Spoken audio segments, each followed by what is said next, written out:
Muy buenos días, queridos amigos. Nuevamente estamos en un programa más de Palabra de Mujer. Esta vez estamos con la licenciada y especialista en temas educativos, la doctora Norma Barúa, quien nos va a dar los alcances acerca de la currícula escolar y el análisis que ha hecho sobre todo el tema educativo, que evidentemente es tan importante en estos momentos. Muy buenos días, Norma. ¿Cómo está? ¿Qué dice, querida? ¿Cómo han estado ustedes?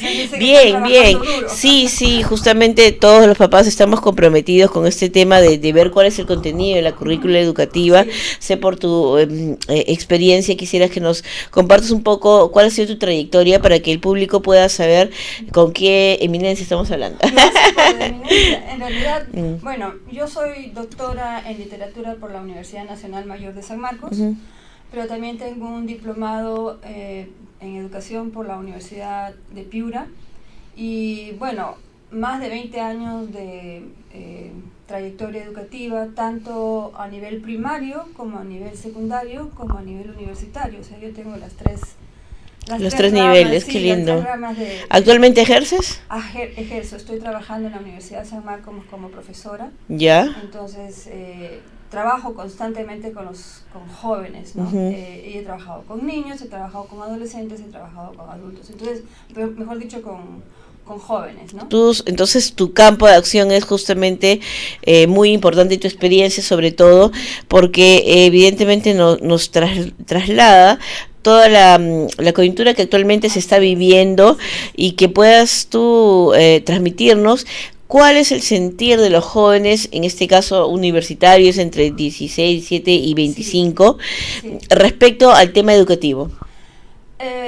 Mis alumnos están preocupados, ¿eh? Sinceramente me llama mucho la atención, porque generalmente los muchachos que tienen pues 17, 18 años, generalmente más están en otra cosa. En otras cosas, ¿no? Pero en este caso, los alumnos mismos están preocupados. ¿Cuál va a ser la trayectoria que van a tener ellos como profesionales más adelante? Porque es obvio, están viendo la falta de educación.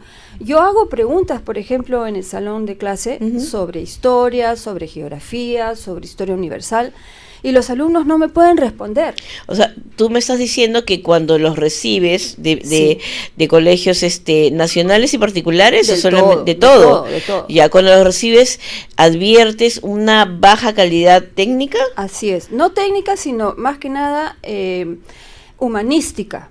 Ya, precisa ese tema de humanístico. Humanístico significa todo lo que son ciencias humanas, literatura, historia, geografía, realidad nacional, realidad internacional, todo lo que tenga que ver con eventos que han sucedido. Su lectura o capacidad de análisis o crítica geopolítica no la tiene. No la tiene.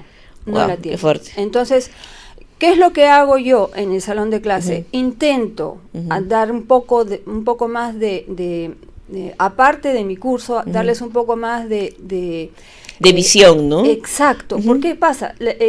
Los alumnos que no tienen esa visión, es difícil que puedan comprender su propia profesión. Claro. Porque en el momento en que... Si no saben dónde están ubicados y cuál es su contexto, cómo van a poder proyectarse a intentar solucionar los problemas en el mundo de acuerdo a la especialidad que están desarrollando, ¿verdad? Miren, no se trata de resolver problemas en el mundo, resolver los problemas de acá, diarios, inmediatos, del día a día. De su propia realidad. ¿No? ¿Por qué están como están? ¿Por qué es que suceden las cosas que suceden a su alrededor? No entienden las causas. Al no entender las causas, no conocen cuál es el problema. Si no conocen el problema, no pueden resolverlos. Estamos ante jóvenes de algún modo, se puede decir, quizás como letargados o medios zombies, se puede decir, que han salido, digamos, con poca educación y análisis crítico de su realidad, de repente que más se plasma en televisión basura, ¿no? En educación que no tiene mayor trascendencia por parte del Estado, porque los medios de comunicación no hacen una labor educativa, porque no la hacen, simplemente elaboran programas para su tema comercial y punto. No están comprometidos con la educación, hay que decirlo, los medios de comunicación no están comprometidos con la educación, ni siquiera el canal del Estado, que realmente yo no entiendo por qué el Estado invierte tanto en publicidad estatal, que ya sabemos para qué es, para obviamente marcar la línea editorial de los canales, que todos vivan de la teta del Estado, y el canal del Estado está por las puras, pero bueno, es otro tema. Eso hasta hace poco, porque yo me acuerdo haber visto programas estatales muy interesantes. Sí, yo sabía, claro, veíamos en Canal 7 programas educativos muy buenos, claro que sí. Hasta hace unos 10 años atrás, por ejemplo, tenían bien claro cuál es su papel. Sí, eran culturales los programas, eran educativos, eran informativos, tenían proyección, ¿no? Ahora, hoy en día, es más que nada de corte político. Lamentablemente, pues, estamos con un gobierno que no le interesa educar a la gente, no le interesa, no está comprometido con la educación, y hay que decirlo, el gobierno Martín Vizcarra no está comprometido con la educación, solo está comprometido con esta burda ideología de género, donde la meten por todo lado para distorsionar la integridad mental de los chicos, y lo peor de todo es que también, además de eso, te cuento, hay una educación proterrorista, porque lo que hacen es cambiarle el tema de lo que fue un terrorismo por llamarle conflicto interno, y ningunear el papel que hicieron las Fuerzas Armadas. Cosa, querida, no creas que los muchachos se comen. ¿No se dan cuenta? Sí se dan cuenta de lo que está haciendo el gobierno. No se comen qué bueno. ¿Sabes por qué? ¿Por qué? Porque tienen padres de familia, por lo menos mis alumnos tienen padres de familia que se han preocupado de decirle a sus hijos cuál fue la experiencia que ellos tuvieron. Bueno, en mi caso igual, porque es que es un deber moral que los padres tenemos decirle qué fue lo que pasó cuando vivimos el terrorismo, que no se dejen vender gato por liebre, ni que maquillen la historia, ni que la deformen, porque eso no lo vamos a permitir. Lamentablemente estamos viendo que el Ministerio de Educación ha sido tomado por gente caviar y pro-terruca, y es terroristas, se sabe, lo han dicho gente de gobierno que está infestado de terroristas. Entonces, si los terroristas están educando a nuestros hijos, o sea, perdónenme, pero ¿qué estamos haciendo nosotros como población? No, ni hablar. Imagínate, ¿qué pasó con Abimael, no? ¿Dónde empezó todo su tema? En Huamanga, en una universidad. Para ellos carnecita pura es universidad, colegios, porque ahí es donde se penetran para comerle la mente a nuestros hijos. Así es. Que no haya pro-terrorismo en San Marcos, no, sí lo hay. Pero afortunadamente la nueva generación de alumnos que están entrando han sido educados por gente que ha vivido el terrorismo en carne propia. Por lo tanto, esa generación es difícil que la vayan a engañar.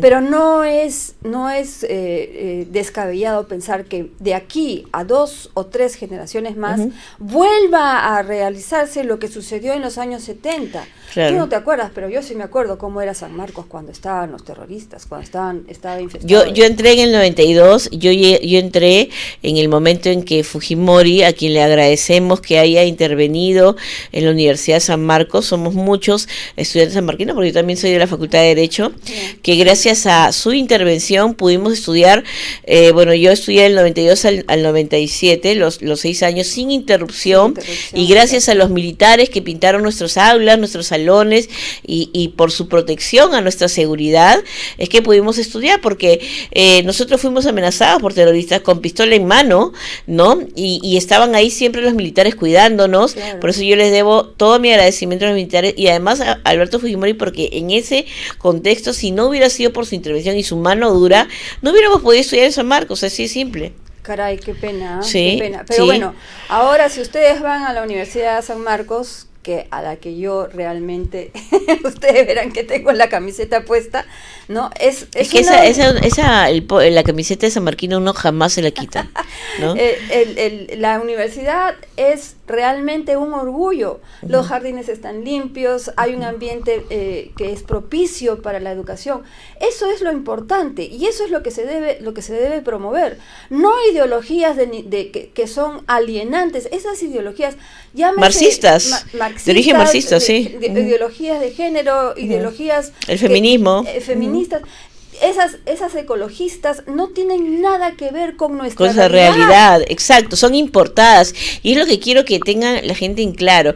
Todas estas ideologías han venido para comernos el cerebro de afuera, porque organismos internacionales, intereses de grupos económicos lo quieren implementar y ejecutar para tener a nuestra población y a nuestros jóvenes idiotizados, y que no tengamos proyección educativa Así es. A futuro, porque con la educación tenemos esperanza de proyección y de constituirnos en un país, innegable. Claro, en un país que realmente puede ser líder en toda Latinoamérica. Así es. Miren, esta es una tarea que debe ser tomada muy en serio por todos. No solamente por las autoridades, no solamente por las organizaciones, sino también por los padres de familia. Los padres de familia tienen que involucrarse todos. Exacto. Todos, no solamente papás, o mejor dicho, las mamás, no. Es el padre papá y también. Madre. Son los dos los que están involucrados. E inclusive, ahora con la sociedad moderna, los abuelos. También. Los abuelos también tienen que estar involucrados, tienen que ver qué cosa es lo que están enseñándoles a sus hijos en el colegio.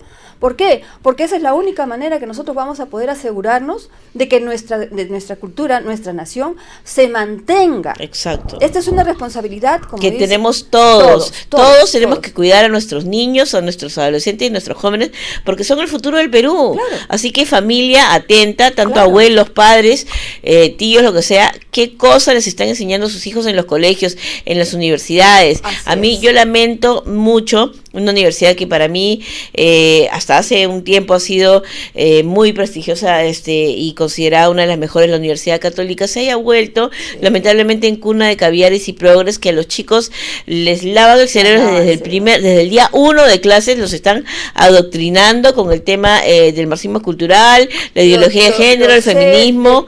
Es terrible, ¿no? Por experiencia propia, en mi familia, con mis hijos, yo no me di cuenta cuál había sido, cómo es que había cambiado la Universidad Católica. Bueno, eso es otra historia. Sí, pero tuviste una experiencia directa en la que viste con tus hijos directa, que los estaban adoctrinando. Cuando me di cuenta que lo que estaban enseñándoles, yo dije, ¿qué cosa? ¿Qué facultad era?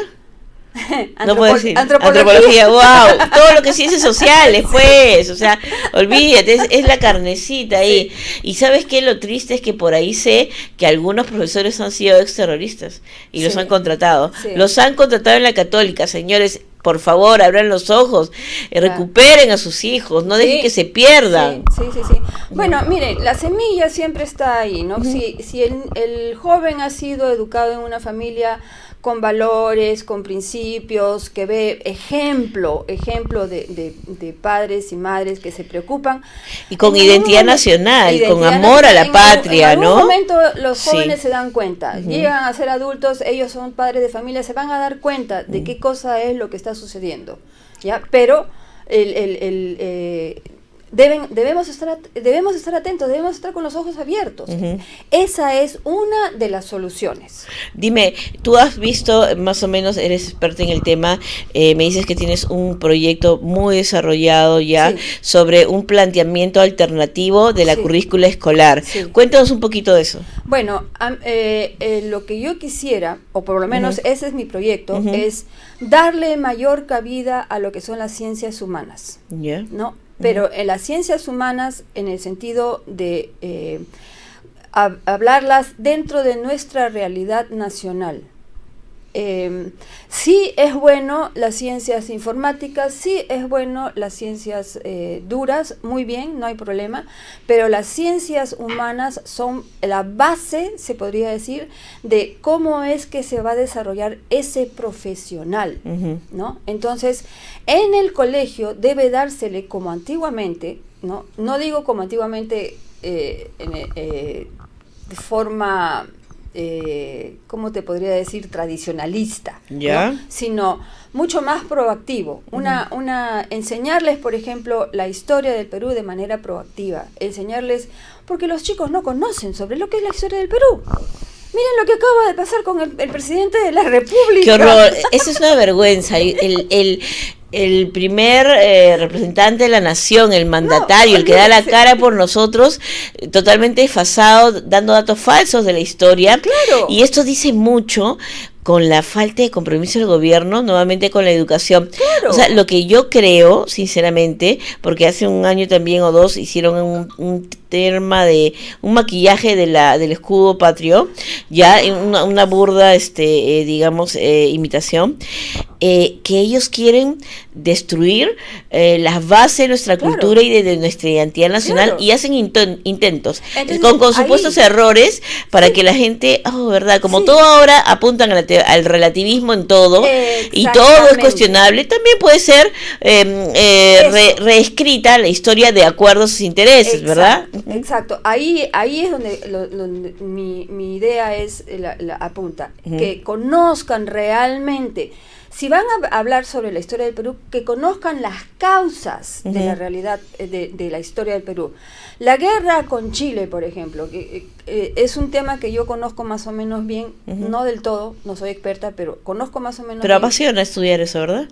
Sí.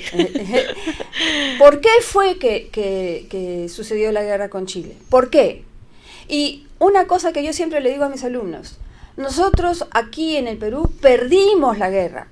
Chile no ganó la guerra, nosotros los peruanos la perdimos. ¿Por qué la perdimos? Eso, por ejemplo, debería ser una de las formas en que se presente la historia nacional. Esa debería ser una de las ciencias humanas más importantes. Porque si estamos como estamos hoy en día, es por causa de cómo hemos desarrollado nuestra historia. Yo creo que claro, porque si no hemos incentivado el amor a nuestra patria, el amor a la identidad nacional, del cual nos sintamos orgullosos. Yo lamento mucho que hace un tiempo atrás se trabajó esto de la marca Perú, para que todos se sientan orgullosos del tema, de ser peruanos, y luego se dejó en el aire, porque vinieron directivas de la ONU y de la ODI y de otros organismos internacionales que había que dejar el tema, lo de la soberanía nacional por debajo del tapete y volver a asumirnos en la agenda que nos ponían ellos de género.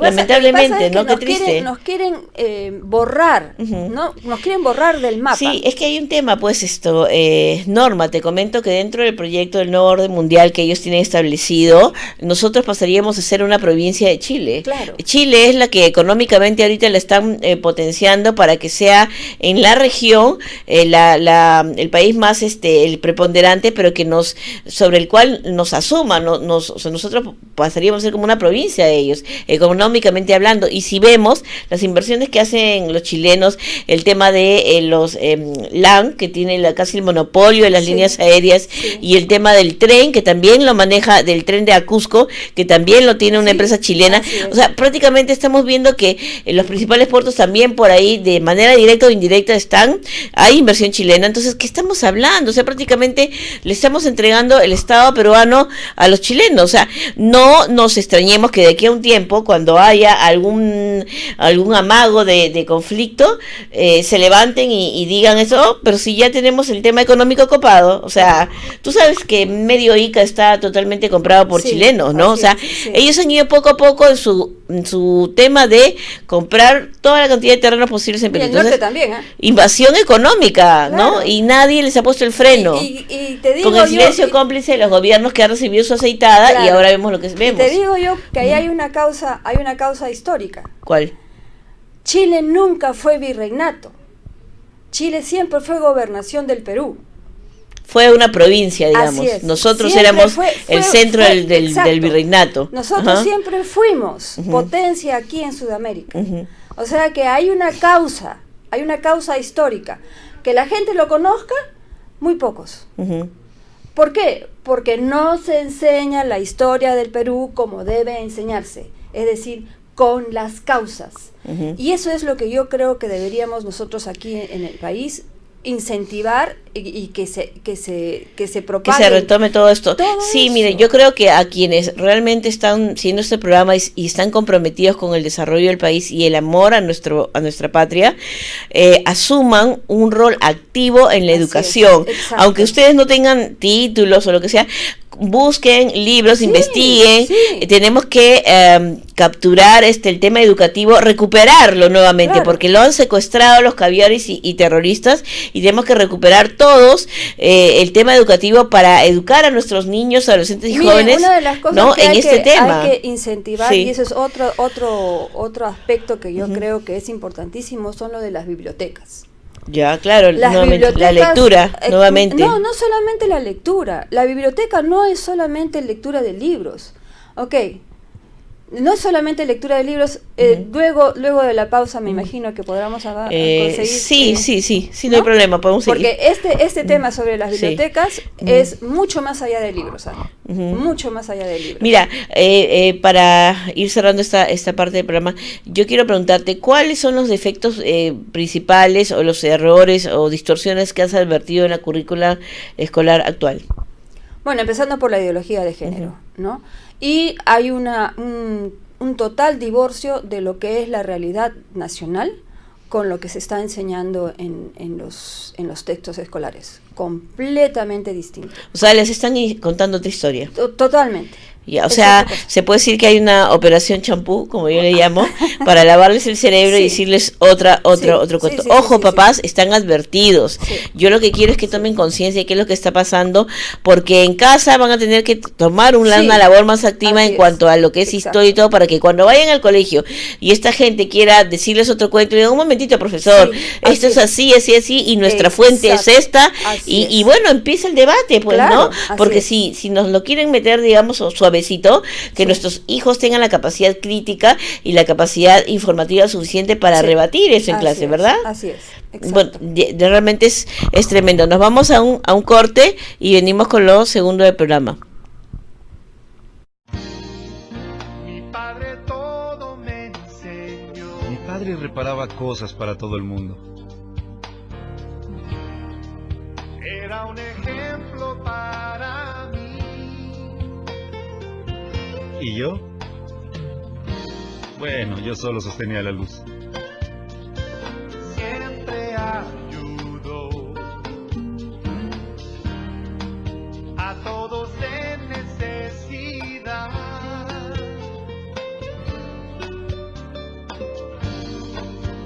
A través de los años, reparamos cosas de amigos y de algunos desconocidos también. Me estaba enseñando algo más que a reparar cosas.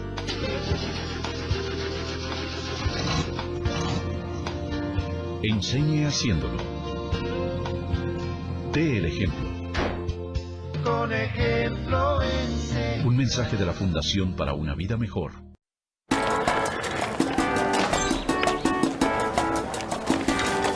La vida puede ser difícil, una mano va a necesitar. Con solo ser amable, no sabe cuánto puede ayudar. Gracias. De nada. Una mano dar, eso va a contar. Al ayudar, una mano dar, eso va a contar. ¿Cómo va a contar?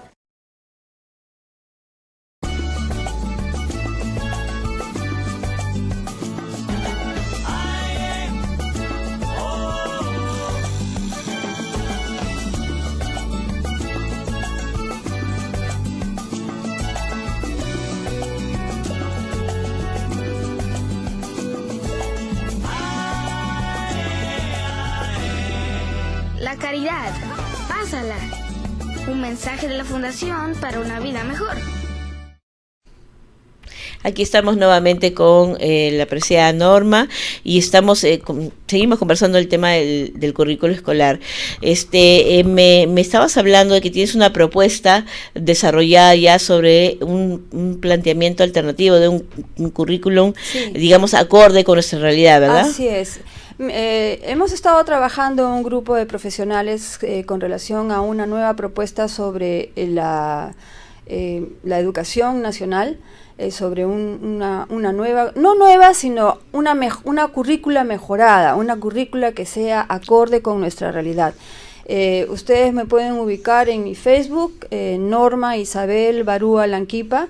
Si quieren comunicarse conmigo, ahí estoy. Le dejan un mensaje por Messenger, Exacto, ¿verdad? me dejan un mensaje por Messenger y ahí ya nos comunicamos directamente. Uh-huh. No tengo ningún problema, estoy llana, siempre y cuando todavía estoy en clases en la universidad. De acuerdo a tus horarios, claro. De acuerdo por a mis supuesto. horarios, ¿no? Pero mira, yo creo que tu contribución sería muy valiosa para ser tomada en cuenta en la Comisión de Educación del Congreso, ojalá. ahora que están en la Comisión también de Investigación de los Sucesos Escolares, Ojalá. o con las congresistas, porque realmente ahorita necesitamos manos Así es. de peruanos y profesores, educadores comprometidos con el desarrollo del país, con la cultura, con los valores y principios y con la formación de una generación que verdaderamente se proyecte a liderar un Perú que esté empoderado en América Latina, Así ¿verdad? es, exacto. Uh-huh. No podemos dejar que el país se caiga de ninguna Claro que sí, manera. a ponerle punche y la camiseta de Perú, ¿sí o Así no? es, sí. Aquí sí llevamos verdaderamente todo la camiseta de Perú, ¿ah?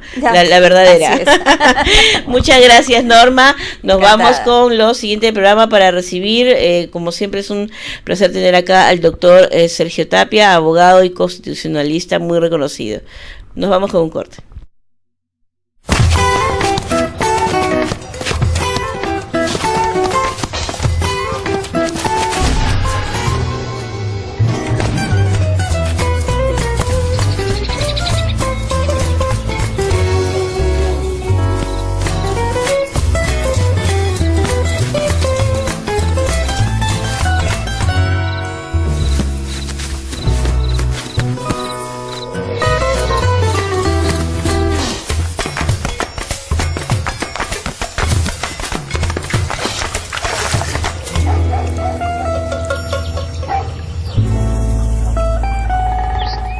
Algunas veces no es fácil hacer lo correcto, pero siempre estarás contento de haberlo hecho.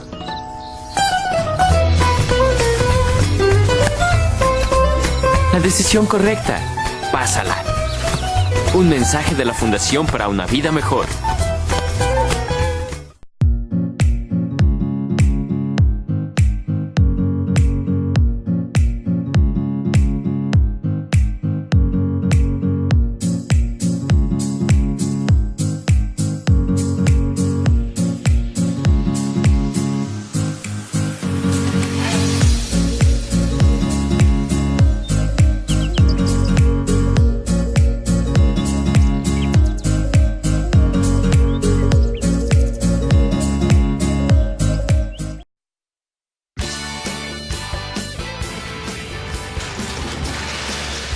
Oye, mira eso. ¿Estás pensando lo mismo que yo? Sí, me le voy a acercar.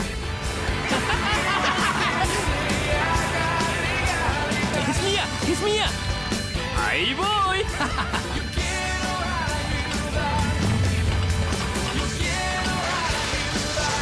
Bien hecho. La integridad, pásala. Así se hace. Un mensaje de la Fundación para una Vida Mejor. Aquí estamos en cabina ya con el doctor Sergio Tapia, estamos ya al aire. Doctor, muy buenos días. Él es abogado, especialista muy reconocido en el tema constitucional y también un analista político cuyas opiniones muchas valoramos. Buenos días, doctor Sergio. Muy buenos días, doctora. Un honor estar en su programa. Igualmente tenerlo aquí en cabina. Doctor, yendo al tema en concreto, ¿qué opina usted sobre las reformas políticas que se están planteando por el Ejecutivo?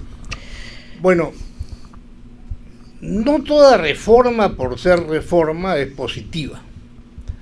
Partiendo de ahí. Hay que analizar. Uh-huh. Y el primer análisis tiene que ser la motivación. ¿Por qué o para qué el Ejecutivo alguien puede promover una reforma? ¿Ya? Alguien de los que puede promoverla, ¿no? Y entonces ahí vemos que el Ejecutivo ha demostrado que promueve reformas constitucionales en una guerra política que tiene contra el Congreso. O sea, ya con nombre, apellido ha ido y ha puesto acá, sentado las bases para decir, estamos en contraposición. Uh-huh. Entonces, el Congreso, en los últimos, desde que empezó este gobierno, PPK, Vizcarra, y acentuándose más con Vizcarra, el Poder Ejecutivo está empeñado en una competencia de destrucción del Congreso. O sea, se puede decir, obsesionado con dejar sin efecto todo lo que es el Poder Legislativo, ¿no? Ahora, hay que mirar, para entender mejor el fenómeno, hay que mirar antes en las elecciones.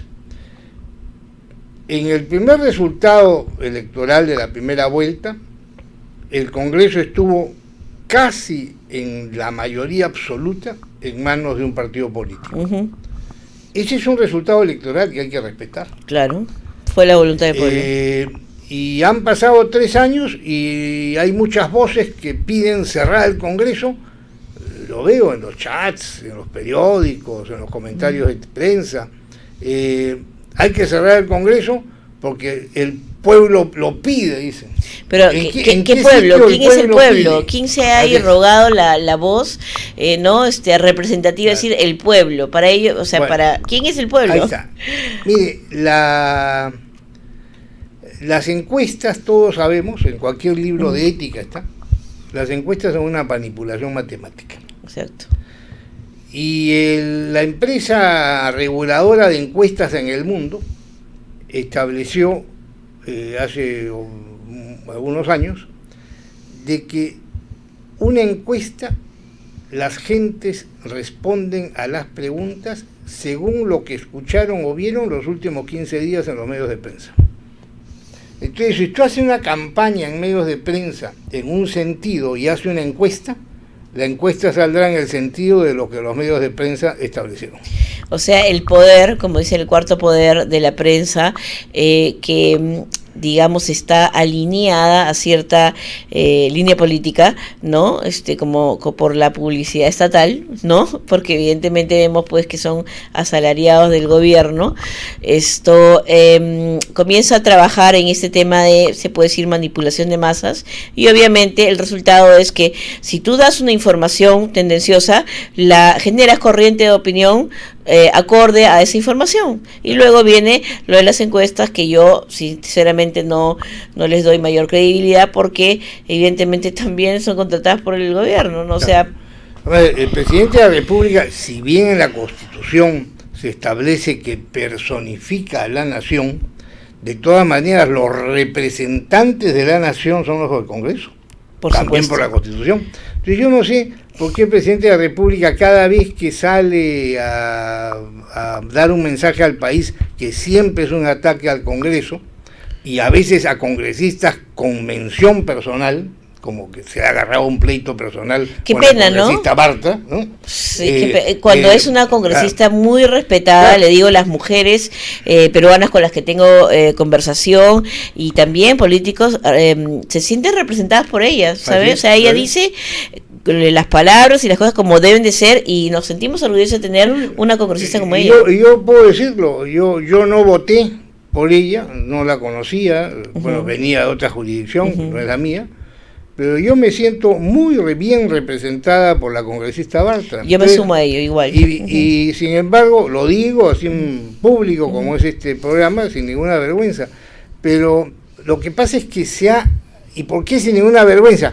Porque hay una campaña de desinformación, unas campañas de psicosociales y satanización, ¿no? de Rosa. Personas. A mí me da pena porque hoy día justo pasaron un meme que vi en un grupo WhatsApp de la congresista Rosa Bartra vestida de novia pero con la cara deformada y del lado de Mulder. Entonces yo dije, ¿qué tal falta de respeto? Esta gente está haciéndole memes y ya prácticamente le están, yo no sé dónde está la ministra de la Mujer y todas estas que se dicen defensoras de los derechos de la mujer porque la bulean mediáticamente, o sea, la están maltratando psicológicamente. No hay, pues, porque usted ve el nivel de... O solo el maltrato es para la gente que corre su línea política. Acá el nivel del gabinete ministerial es ínfimo, ¿no?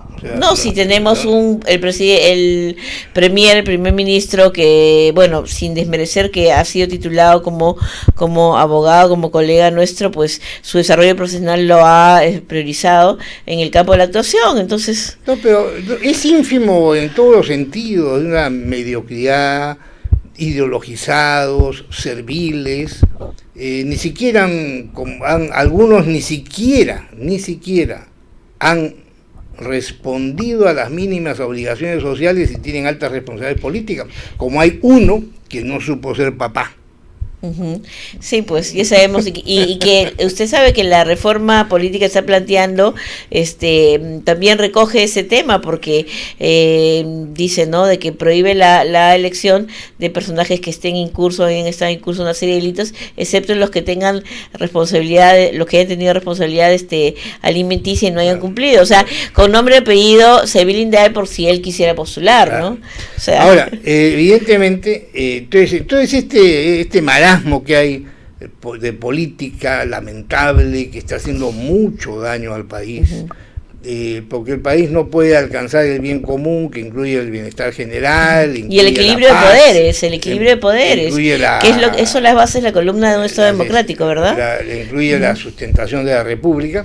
Lamentablemente el que está horadando las columnas del edificio republicano es el Poder Ejecutivo. Sí, los proyectos que ha presentado son proyectos que en realidad no tienen ninguna importancia, no van a transformar la política del país y solamente están destinados a desprestigiar y minar a una de las instituciones fundamentales del Estado, que son los congresistas. ¿Por qué el presidente se atreve a prácticamente querer ningunear a un poder tan importante como el legislativo?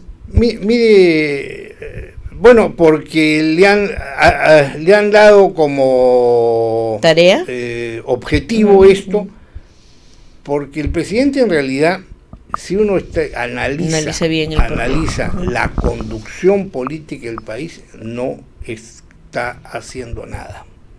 Él no está haciendo nada de gestión, de ¿verdad? Trabajo no está haciendo como nada. Presidente. Pero como digo, con un gabinete ministerial tan mediocre tampoco se puede hacer nada, ¿no? Partimos de que hay un presidente que salió elegido por accesitario, sin mayor experiencia política que haber sido presidente de una región de la cual terminó recontra enjuiciado, ¿no? Sí, eso es otro tema. Y luego, como presidente de la República, no es capaz. Pues lo que pasa es que él ya, uno dice, pero ha llegado a ser presidente. Bueno, recordemos un libro que estuvo de moda en los años 70, El principio de Peter. El principio de Peter era un antropólogo, un sociólogo norteamericano, de que quería estudiar por qué las organizaciones iban mal en el mundo.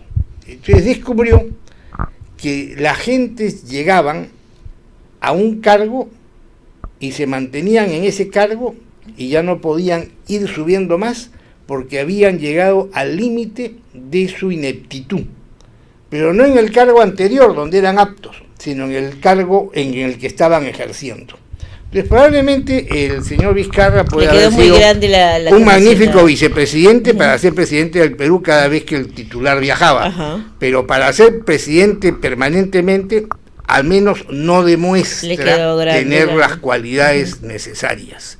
Y por lo tanto, donde sobrevive para un par de encuestas pagadas, además por el avisaje público, como he visto con lamentablemente un periódico que se mantenía al margen en su autonomía, en su libertad, que ya se plegó a los periódicos que reciben avisaje público. Ya fue cooptado, digamos. Ya le entraba el apetito de recibir por ahí.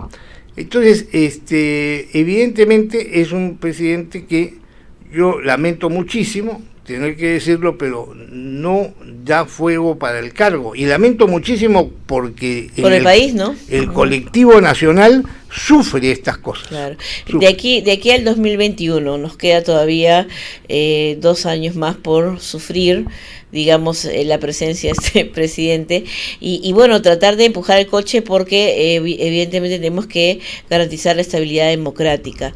¿Qué hacer como población? ¿Cómo encaminar, digamos, el sentir de mucha gente que está viendo lo que está pasando y cómo organizarse o cómo, digamos, mirar al 2021 con esperanzas y con proyección de gente que ahora ve que va a haber un recambio político, obviamente porque ya no va a haber la reelección de congresistas y que definitivamente va a entrar una nueva generación de políticos, ¿no? ¿Qué hacer con esa gente que, bueno, pues ve con absoluta sorpresa cómo el gobierno ha ido deteriorándose y quiere pues asumir un rol más activo en la participación política porque no hay otra? O sea, no te puedes quedar todo el tiempo sentado en la banca quejándote, baja al llano y trabaja por tu país. Esta nueva generación de jóvenes, de profesionales que dicen, no, ya me cansé de esto, yo voy a tomar la rienda, voy a participar. ¿Qué le podría decir a ellos? Miren, yo no estoy de acuerdo en que se prohíba a algunas personas a participar en la política, y es lo que han decidido con esta reforma constitucional, que no haya reelección, porque al final de cuentas el que elige, que es el pueblo, puede elegir y reelegir. Es su facultad. ¿No? Es su facultad. Ahora, algunas funciones no deben ser reelectas como la del presidente de la República, para evitar la putrefacción en el cargo. Pero el congresista no maneja dinero. El congresista es fuente de poder, no es el poder mismo. Entonces, la capacidad de gestión la tiene el Ejecutivo. En todos los países del mundo se reeligen.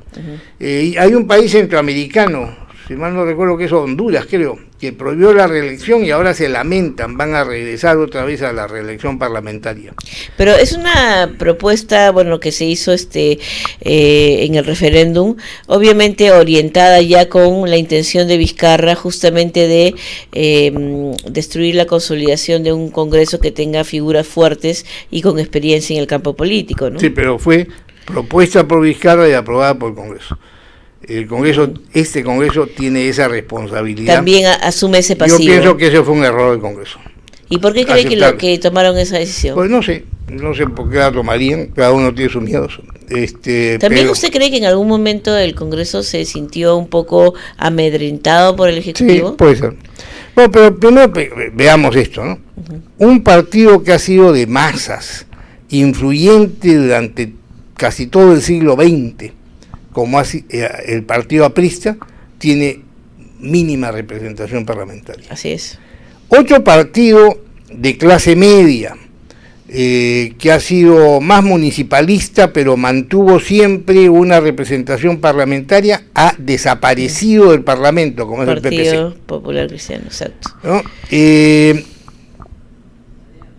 Acción Popular ahora... el fujimorismo entra con una fuerza numérica impresionante al Parlamento y se hace trizas dentro del Parlamento. Lo hacen trizas, o sea, comienzan a generar mecanismos para desmembrarlo, para, ¿no? Bueno, hacer lo que ahora se ha convertido, ¿no? Sí, y con los políticos tienen a sus líderes cuestionados o presos. También. Entonces, todo esto ha hecho un mosaico de problemas en el fraccionamiento del Congreso y en no poder el Congreso aguantar una embestida, la primera embestida del Poder Ejecutivo. La segunda embestida del Poder Ejecutivo es los proyectos de reforma constitucional que quedan. Uh-huh. Ahora, el que más evidentemente trae la idea y generalmente se discute es el problema, primero, de los sueldos de los parlamentarios y luego el de la inmunidad parlamentaria, que eso me gustaría tocarlo brevemente. Claro. En primer lugar, todo el que trabaja tiene derecho a recibir una remuneración. Claro. Ahora, un viceministro gana el doble que un parlamentario. Entonces, y asesores ministeriales con grados de bachiller que ganan más que congresistas. Así es, el doble, ¿no? Ganan el doble. Increíble, entonces, es responsabilidad política. Entonces, lo que debería hacerse es sincerarse, y eso el Congreso lo tiene a mano la información, sacar los cuadros de comparativos de estas cosas, del sueldo de un parlamentario y del sueldo que se gana en el Poder Ejecutivo. Y ahí quiero precisar ahora un tema. En el Ministerio de Educación, le comento, hay sueldos exorbitantes con bachilleres y gente que quizá no reúne los requisitos para el cargo y están el equipo que asesora a la actual ministra Flor Pablo, de verdad que deja mucho que desear en la parte profesional. Entonces, imagínense. Ahora, la contratación del Estado. ¿Cómo el Estado tira plata, por ejemplo, en lo que fue la impresión de textos escolares? Se ha perdido millonada. Uh-huh. Dejemos al lado la discusión de la ideología de género y vayamos a las matemáticas. Hasta en matemáticas están ¿cómo se puede enseñar así? Pero antes eso no había pasado. No. O sea, yo no recuerdo que hayan habido escándalos de esta naturaleza donde los textos escolares estaban llenos de errores. No, porque en realidad lo que ha habido es errores entre comillas, ha habido yo creo contratación pública de determinadas personas que subcontrataban a otros para que hicieran los textos. Y al final el contratado que es seleccionado porque cumplía todos los rótulos, todos los requisitos, no es el que hacía el trabajo. Eso es peor cosa que un parlamentario que gane 15.000 soles. Ahora, evidentemente también hay de parte de la población peruana, no toda, pero yo creo que hasta un tercio de la población tiene una especie de celo desmejorado, de impresión negativa de la política. Sí, totalmente. Están son iconoclastas. No quiere saber nada. No, pero no quiere saber nada nunca, ¿no? O sea, en ninguna elección. Ellos están con quien salga elegido, para ellos. No les importa, es como que no sé esto. ¿Y eso por qué es? Porque falta una educación cívica. Es como, por ejemplo, antes nos quejábamos de los microbuses que rompían todas las reglas de tránsito. Después de los ticos, de los taxistas, ¿no? Que se metían. Ahora el gran drama del problema de tránsito son las motos, que no cumplen ninguna regla. Y mucho de eso sirve para saltar, ¿no? Pero además de las motos que trabajan normal y corriente, porque en realidad al peruano se le regala el brevete, al peruano sufre una serie de restricciones en sus derechos y en su satisfacción de necesidades que vive con rabia. Y esa rabia la expresa en que, por ejemplo, haya a la clase política. Y lamentablemente eso no se ha podido superar. ¿Qué hacer con esta crisis de representatividad de la población de aquí a estos 2 años? ¿Cómo canalizar esa insatisfacción y de repente ir viendo nuevos movimientos, nuevas líneas? Porque, bueno, mucha gente es conocido el caso del fujimorismo, se siente ya pues huérfana y están buscando una opción donde depositar ese liderazgo, y también se da en los otros movimientos, los otros partidos. Entonces, ¿qué hacer en este escenario político de cara al 2021? Bueno, siempre la organización política de una sociedad está en etapa de cambio y de perfeccionamiento.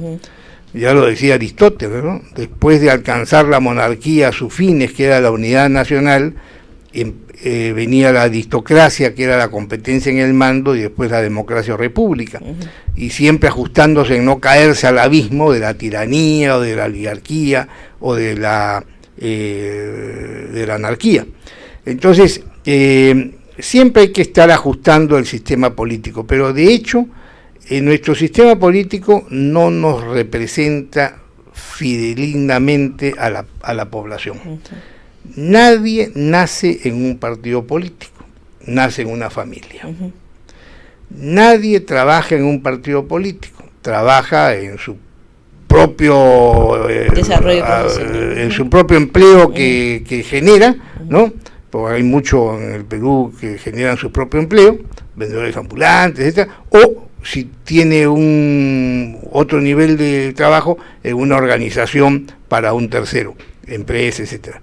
Bien, pero nadie vive en un partido político, se vive en una municipalidad, en un municipio. Entonces, la representación natural del ser humano no es el partido político. De ahí que los constituyentes del año 33 idearon un parlamento que tuviese Cámara de Diputados con partidos políticos y un Senado funcional, representante de la sociedad. ¿Usted apoyaría la bicameralidad? Pero no para que los partidos políticos estén en las 2 cámaras, como ha sido, sino como señalaba la Constitución de 1933, con el Senado corporativo funcional, que es la representación del ser humano no por partidos políticos, sino por sus representaciones sociales. Por ejemplo, ¿qué tal si una ley se ve desde el punto de vista de los partidos políticos en la Cámara de Diputados y en el Senado se ve por la CONFIEP, por las iglesias, por las confederaciones de trabajadores? O sea, ya las personas están representadas de otra manera, por las asociaciones de padres de familia, etcétera, ¿no? Entonces, en ese sentido, creo yo que valen la pena pensar las reformas, pero no pues como empezábamos la entrevista, con un ánimo de hackear al Congreso.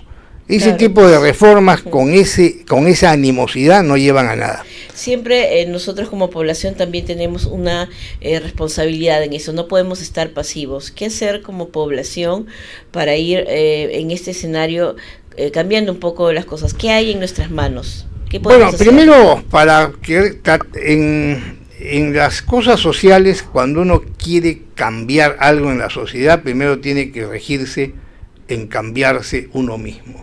Si yo veo que está mal un aspecto, debo ser el ejemplo de la oposición a ese aspecto. Entonces yo lo cambio en mi medio ambiente, lo cambio entorno, en mi círculo, en mi entorno. Entonces, hay muchas cosas que están mal en el país, fundamentalmente la educación cívica, la actitud cívica. La gente no respeta nada, a nada ni a nadie. Eso tenemos que cambiarlo. En vida social tenemos que respetarnos nosotros mismos, no porque hay un policía al costado. Un tema de principios y valores y rescatar la institucionalidad en el caso de la familia y también la identidad nacional. Yo creo que a mí me formaron con un buen curso de educación cívica en el colegio y también en casa, el tema de principios y valores, y esas son las columnas vertebrales en la formación integral de un adolescente, de un niño, y que tiene que rescatarse y volverse a dar. Eso se ha dejado sin efecto y ahora vemos lo que vemos. Entonces nos corresponde, si ya el Estado está con una política antieducativa, como lo vemos, que no está comprometido con el verdadero desarrollo del país, en casa hacerlo, ¿no? Y convocar de repente a los padres, a los abuelos, todo, a que asuman un rol más activo en este tema, ¿verdad? Así es.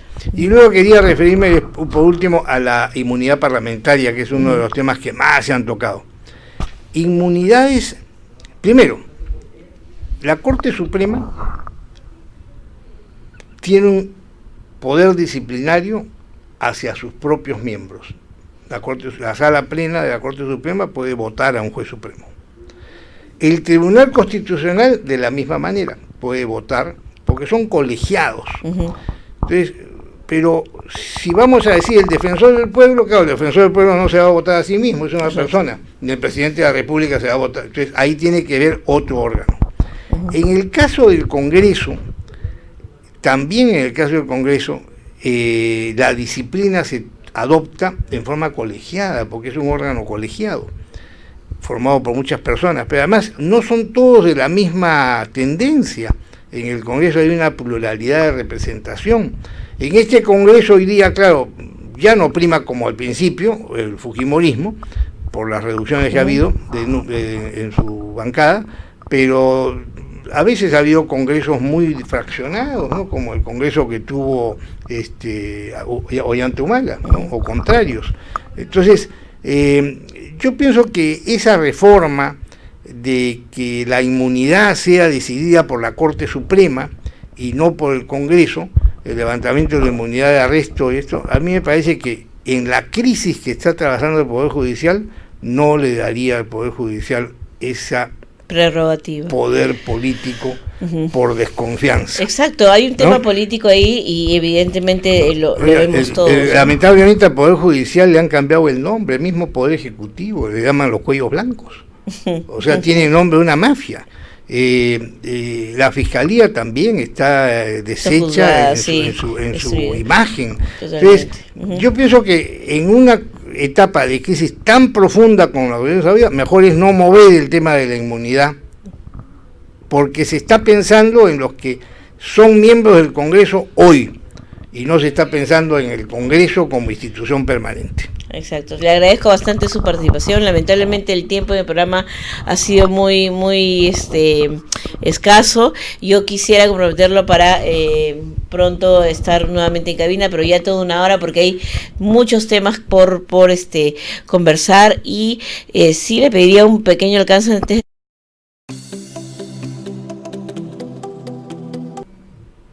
Se fue un poquito para el siguiente programa que quede como agenda la conformación de lo que sería el Tribunal Constitucional, de lo que supuestamente que queremos ya que haya un recambio, porque ha vencido el plazo, ¿verdad?, de el mandato que tienen que tener o el ejercicio que tienen que tener los vocales del Tribunal Constitucional, que sería un tema para el siguiente programa. Sus palabras finales, doctor. Bueno, el Tribunal Constitucional ha vencido el plazo, efectivamente, en la semana pasada. Lamentablemente un Congreso tan impopular debido a la gran campaña de prensa movida por el Poder Ejecutivo y por los propios intereses de algunos medios de prensa, no ha podido resolver la designación de los sustitutos. Es lamentable porque en este Tribunal Constitucional están personas que no deberían estar hace mucho tiempo. Lamentablemente tuvieron tarea pendiente que los congresistas tuvieron la cobertura ilegal de la Corte Interamericana y permanecieron en sus puestos, a pesar de haber cambiado una sentencia que era ya consagrada y del tribunal anterior. Eso también quisiera que nos pudiera desarrollar en un siguiente programa, porque me parece muy valiosa esa posición. Y luego, y además también pues con currículos alterados, ¿no?, de doctorados que no existían, etcétera. Realmente es un tribunal impresentable para que siguiese. Y lamentablemente seguirá. Y yo creo que lamentablemente seguirá hasta el próximo Congreso. Lamentablemente. Si es que la población no ejerce los mecanismos necesarios para hacer valer su representatividad y también ver los mecanismos, porque como por eso no nos podemos quedar pasivos, ¿no?, sin hacer nada, ¿no? Eso es. Le agradezco bastante nuevamente su presencia aquí y espero tenerlo pronto en una siguiente entrevista, pero ya toda una hora. Le agradezco bastante y Dios los bendiga, y nos vamos ya despidiendo el programa para el siguiente de Palabra de Mujer.